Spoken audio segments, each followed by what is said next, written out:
Do you remember the first time you felt shame? If you don't, it might be something to pray about. Say, Lord, when did I first learn shame, and how can you heal me from it? Because of all the garments I'm going to hang up here today, the reason why I can hang them is because I don't wear them any longer.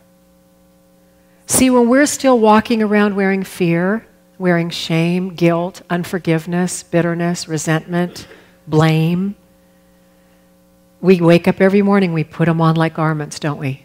And then we see the whole world, we even see God through those garments. And there has to come a point in our lives where we say, you know what, this is really killing me. It's killing my relationships with the people that I love. It's keeping me from being all that God wants me to be and fulfilling the dreams and purposes that He has for me. And it's also keeping me from loving God and loving myself the way that He wants me to. And so at a given point throughout my life of growing up with these things, the Lord has reminded me as to when I really did learn what I learned to believe, what I learned to believe. And if you can't acknowledge what you know and believe and how you live that's false, these things will hold you hostage forever. They will hold you hostage forever. And so this is the first time I felt shame. I felt shame, not because she was big, but because I thought the whole neighborhood knew why she was big. The reason why my mama was so big is because she drank country club malt liquor every single day, all afternoon and all evening. I thought today I would just start with the very most prevalent question that I'm asked so that we could get that out of the way. And you wouldn't be asking it in your head all day. I'll just answer it now. Well, the question that I'm asked all the time is, when women get done seeing this thing, they'll say, Michelle, how on earth, can you tell your secrets so plainly and boldly and freely? I had one woman literally stand in front of me and she was weeping.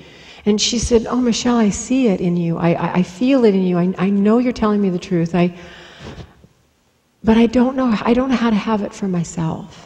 She said, I'm such a performance-oriented person. I'm such a perfectionist. I'm so guarded. And she had these reasons, and she said, I don't know how to break through that. And I was looking at this woman with such desperation, and I'm like thinking, when you're talking to someone, but you're really praying in the back of your head. Have you ever done that? And you're going, oh, dear Lord.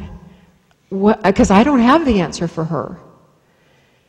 And all of a sudden, in my mind's eye, ladies, I saw a basket of laundry. And I looked at that woman, true story, and I said, my secrets and my knots, my secret knots, they are like a basket of old, dirty laundry. I said, I can set it down. I can lift things out of it one by one. I can show them just like this in front of everyone because they're out of style, they no longer fit, and I'd never dream of putting them on again.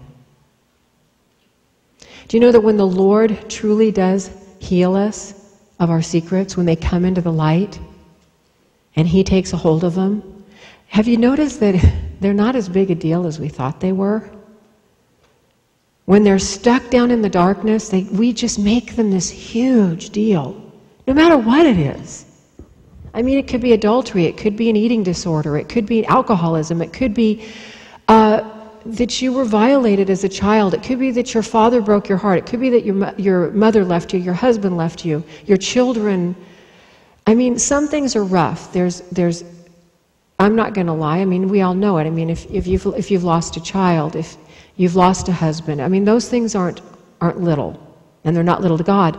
But when they're in the darkness, they're a lot bigger than they are once the healing balm and the light of the Lord begins to shed truth and healing and awareness and His Word, and it pours over it. And later you look back and you think, boy, that really did hurt at one time, and now it doesn't hurt anymore. My secrets, ladies, they don't hurt me anymore.